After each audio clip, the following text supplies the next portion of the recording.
I think you're ready for the next step of building the quantity picker. In our order form, we're going to add a plus and a minus button so that we can increase and decrease the number of coffees ordered. Each time you hit the plus button, it will increase the number of coffees by 1, and each time you hit the minus button, it will decrease the number of coffees by 1. Then when you hit the order button, it will update the price according to the latest quantity value. Building out all of this functionality properly will take multiple steps.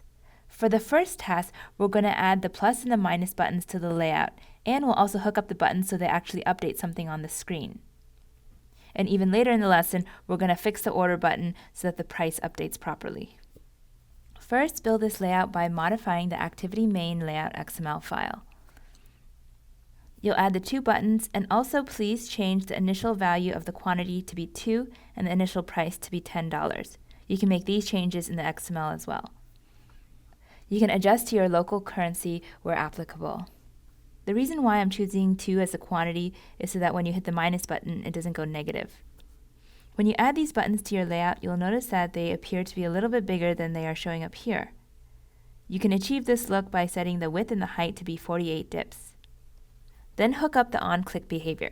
When the plus button is clicked, call the increment method in the main activity.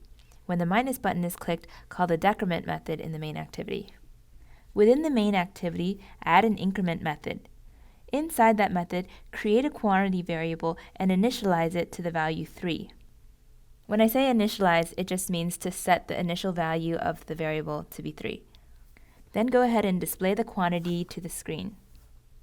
For the third step, in the main activity, also add a decrement method and create a quantity variable that's initialized to the value 1. Then go ahead and display the quantity to the screen. After you've completed all those steps, this is what it should look like on the device. When you open the app, it should have a quantity of 2 and a price of $10.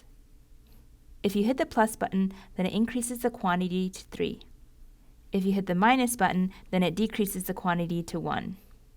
Technically, that behavior is incorrect because it should have gone down to 2, but for now, just make the plus button always change it to 3 and the minus button always change it to 1. In a later coding task, we're going to fix it so that every time you hit the plus button, it will keep increasing to 4, 5, 6, etc.